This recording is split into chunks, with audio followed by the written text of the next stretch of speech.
Historically, the utility actually has very little insight into what's happening out at the edge of the grid. We are enabling the nerve endings that allows a utility to react much more quickly and more effectively to grid events and also to plan effectively for the future.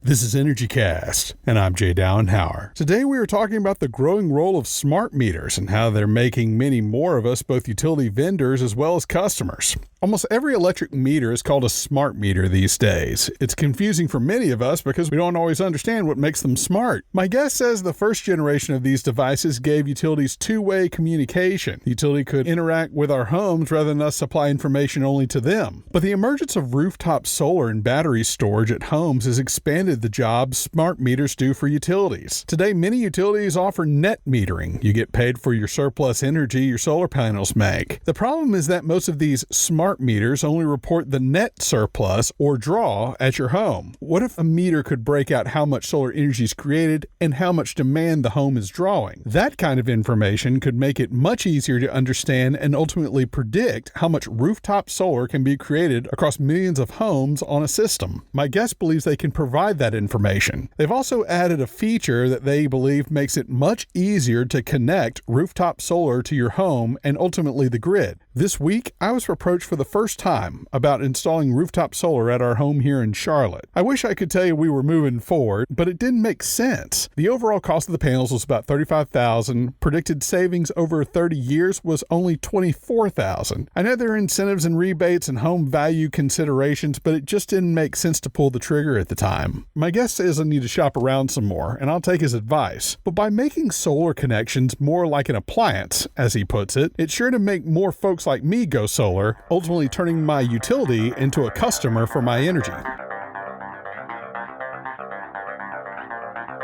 My guest today is Whit Fulton, CEO of ConnectDER, a smart meter technology developer based just outside of Washington, D.C. ConnectDER started in 2011. Their biggest product is a collar that fits onto the electric meter socket and can easily connect solar energy to your home. The DER in their name refers to distributed energy resources, like rooftop solar. One of the things we talk about is how to make all these little solar farms easier to manage for utilities. Whit also shares his feelings that the money you make from utilities should change depending on the time of day. Complexity he believes they can address. I hope you enjoy my conversation with Whit Fulton. We're here with Whit Fulton, CEO of ConnectDER. And Whit, I feel like all electric meters these days are called smart meters, right? So what really makes a meter a smart meter? That's a great question, Jay. Smart is sort of in the eye of the beholder. Once upon a time, meters used to be this little electromechanical ring that spun around. Then people realized that, oh, hey, it's a great place. I can put a little computer on the side of the building, and I can do a lot more with that space, that meter socket. I can figure out what's going on down at the customer residence. I can figure out if the power's out, I can restore it remotely. I can measure power coming back to the grid. There's a bunch of things you can do with a smart meter that you can't do with an old-fashioned electrical mechanical meter. And most importantly is really two-way communications. It really provides this node of capability that the utility can use to offer services and get better grid value out of a distributed network. When you think about a smart meter, not so much the smart meter itself, but think about the meter socket that it's stuck into. It's sort of this unsung hero. In a lot of other places in the world, meters are these hardwired devices that you just kind of tie in, and it requires a guy to do a bunch of wiring. And if you want to change it, you got to do a bunch of other wiring itself. What we did in the United States, we kind of gave ourselves a gift by coming up with this plug and socket model. If you pull that meter on the side of your house off, behind it, there's really just 4 prongs. And it's a standardized universal interface. So you have a product you call a collar that's installed at the electric meter. So what does it do? do, and how does that interact with what I guess we'd consider a traditional smart meter? What we do in a nutshell with our product, which is really a formal name, is a meter collar adapter. You've got this meter socket and it's got this outlet in it. And right now we stick a meter in it. If you pull that meter off and you put our collar on and you put the meter back in front of it, there's a bunch of magic we create there. We've got this little plug on the top of our collar that allows you to just plug solar in. Normally, if you're going to put solar on your house, you got to do a bunch of wiring to where the service panel is. Sometimes it's the basement, sometimes it's weird wiring issues. You can just crush the cost of interconnecting because you can just plug it in. It's all on the outside of the house. It's all universal. It's super easy. We're basically making it like an appliance. The other piece of the puzzle here, once those DERs are out there and connected to the grid, typically they just dispatch when the sun shines or when the customer needs to charge their EV. There's really no interactivity on the data level between what those DERs do and what the grid needs. We really make those DERs grid friendly. It allows the grid operator to communicate with the homeowner's DERs to make them not only really easy to connect, but also really easy to adopt for grid support and growth. Yeah, and I'm curious about how you typically connect solar to the home. I always thought that it went in through the breaker box somehow. That is exactly right. It does go through the breaker box. The challenges around that is, in fact, in many cases, as much as 1 in 5, you actually have to rip out that whole breaker box because there just isn't enough spaces in it or enough ampacity to handle it. What we do with our product is we add a circuit breaker inside our collar that doesn't require having to go to the breaker box or ripping that breaker box out and replacing it. Okay, so if I'm a homeowner, does the utility approach me about installing one of these? Yeah, so we work closely with utilities to basically sit between the meter socket and the meter. There are utility programs built around our product where the utility says, hey, we've got this great meter collar adapter. It's going to save you a ton of money on going solar. And in exchange for that, we're going to provide it to you for free. In exchange for that, we're going to get some data and potentially some activity with your system such that anyone who wants to can put solar on their home and they can make it really cheap and easy, and the utility gets visibility into that production. Beyond that, the solar installer population, we get all kinds of demand for solar installers saying, hey, I'm spending so much money and losing so many jobs because I need to rip out these service panels. And on top of that, oftentimes the utility will need to play a role in that to approve and manage a service panel upgrade. So it slows down the sales process like 6 months or more. They act as almost like our go-to-market army because they get a lot of the benefit out of the low-hanging fruit application of connectivity. And they talk to utilities, say, utilities, we need this. You guys need to offer this. So we work in partnership with them as well. You know, Whit, I would think that all of this was available with a smart meter. What was the innovation here that wasn't already on the market? We get that question a lot. A smart meter is really just a circuit that jumps from the grid to the home. And all it's doing is passing the power through and measuring it. There's no physical connectivity that a smart meter offers in its own right. We're adding physical connectivity where you can plug it in safely and be totally easy for the customer. And then on top of that, we can measure the output from the solar, not just the amount of power that went back to the grid. And that gives them the ability to forecast and manage the impacts of those greater proliferation that they see of PV over time. Yeah, that's exciting to be able to have the utility essentially rely on you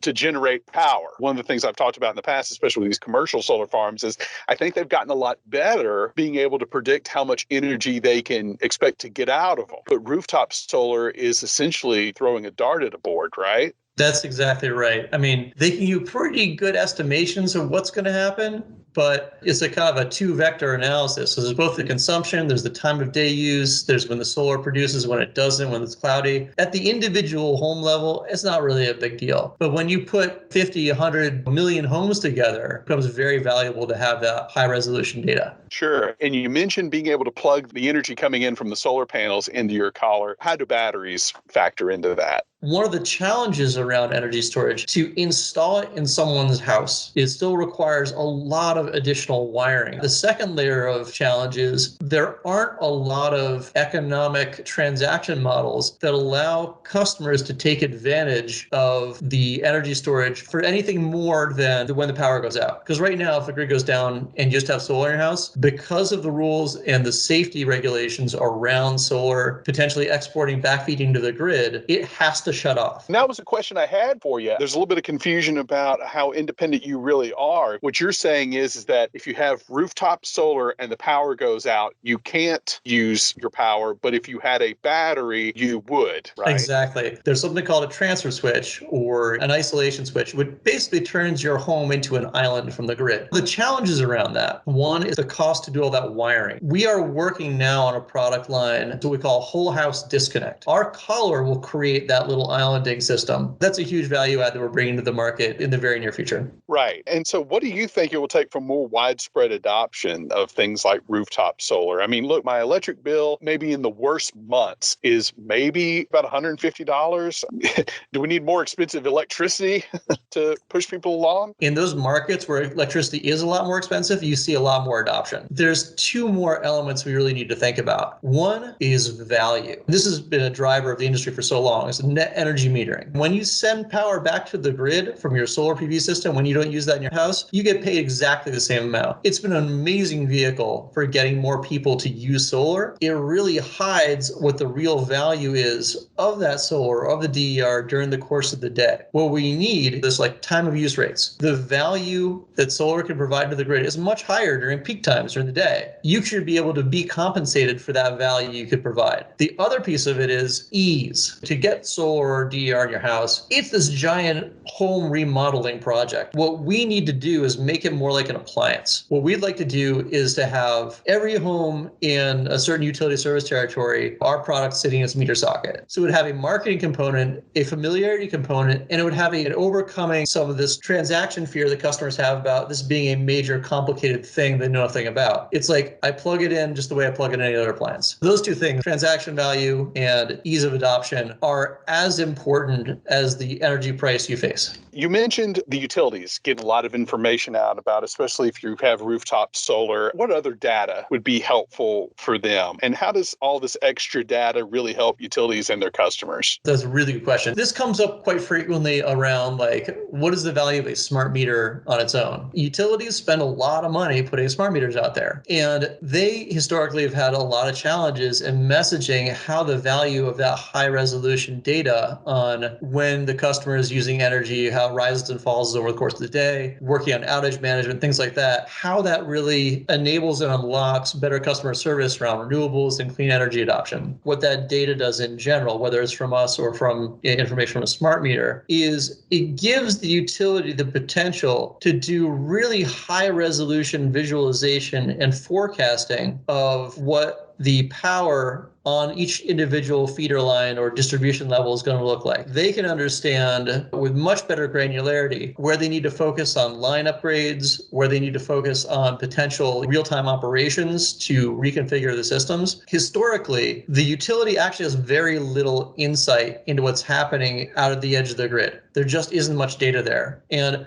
most people think, oh, obviously, we're in the technology age. They have visibility and all this stuff. They don't. We are enabling the nerve endings that allows a utility to react much more quickly and more effectively to grid events and also to plan effectively for the future. One of the guests I spoke to is a company called Static, and they had a product that is installed near the breaker box that can correct harmonics and distortion from the electrical signal. He claims that that's happening quite a bit now with a lot of power coming from DC sources that needs to be inverted, like rooftop solar panels. Are you seeing that as an issue? We work with utilities quite closely. I'm going to say the answer is yes. Increasingly, we're seeing a world in which a kilowatt hour isn't just a kilowatt hour. The two big other pieces of the puzzle are first, or what's called power quality. Power factor, how much of the energy you're getting is actually usable, and also the distortions there can actually have impacts on appliances inside the house. So there's actually high value in having high quality power. And also, the closer you are to having high quality, very minimal harmonic power at the grid itself, the longer grid equipment lasts as well. There is a real value in products that help maintain that kind of stability for the grid and for power quality. What ConnectDER does is we actually have measurement of a lot of that data, and we can allow the utility to manage the interactivity of the DER resources in such a way they become grid supporting for power quality. You can use those resources in real time to allow them to address power quality issues. There's the power quality piece, and then there's the emissions footprint associated with that kilowatt hour. All those elements really add up to greater penetrations of DER being used to overcome power quality issues and also to reduce the emissions footprint from that power. There's been a lot of discussion about the distributed grid. It would seem that your product, especially this collar, would help sort out a lot of the confusion,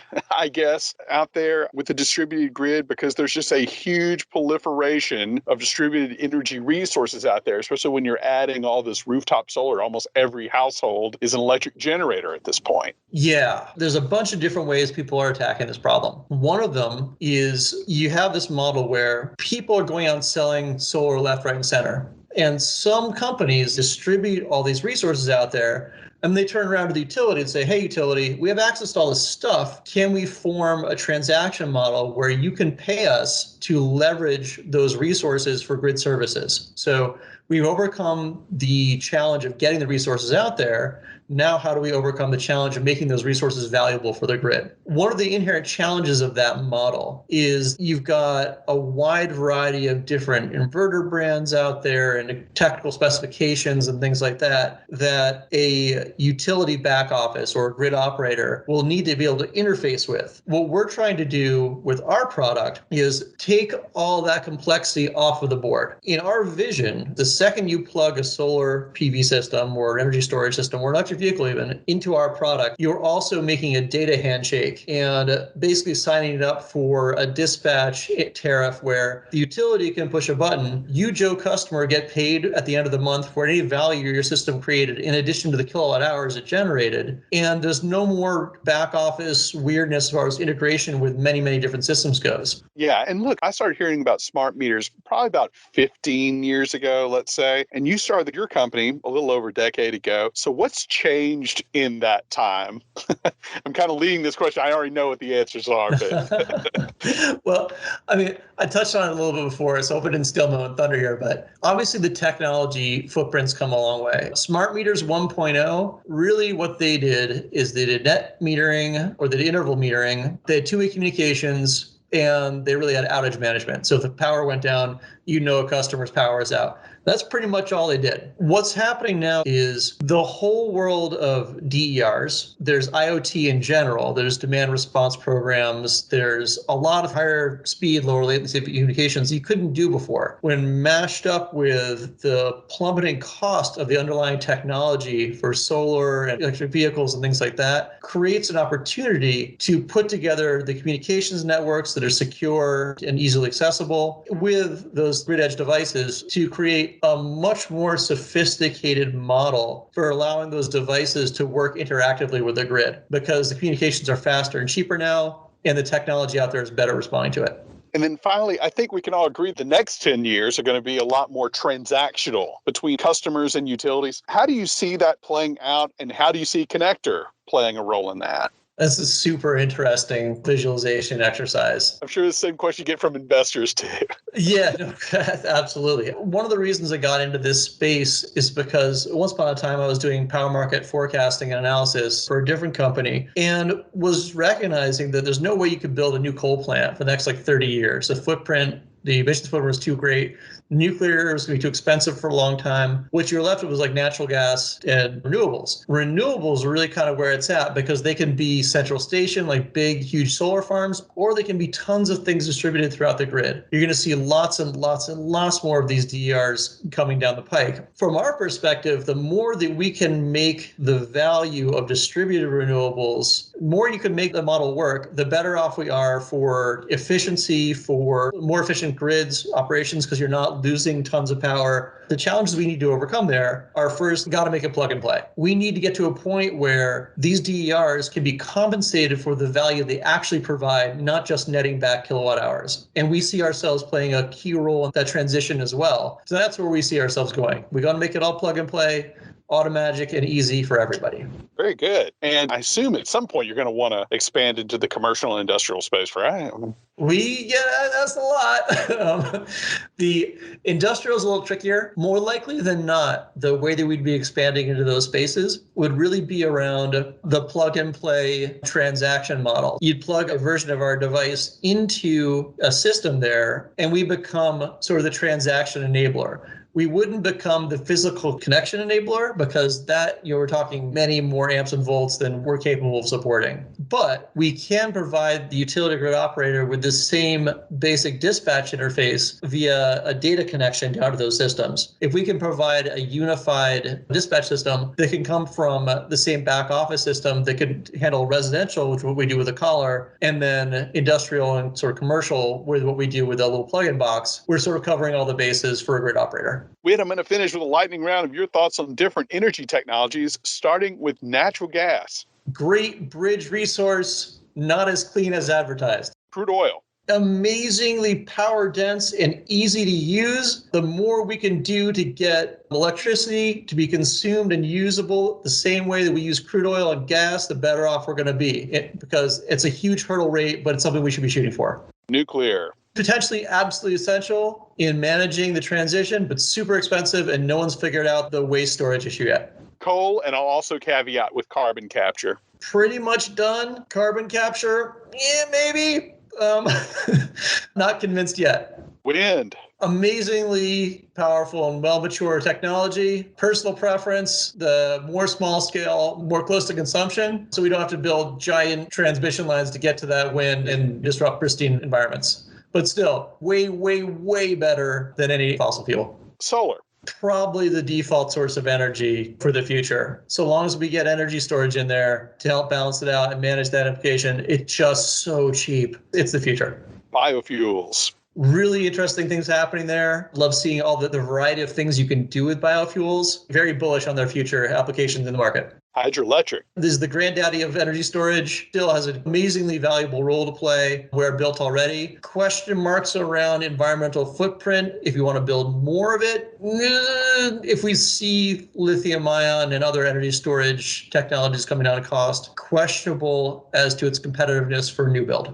Geothermal. Kind of the same as hydroelectric, deep, high central station geothermal, a little harder to make work in the current environment. Flip side of that is smaller scale heating and cooling geothermal, I think is awesome, and I'd love to see that continue to take off.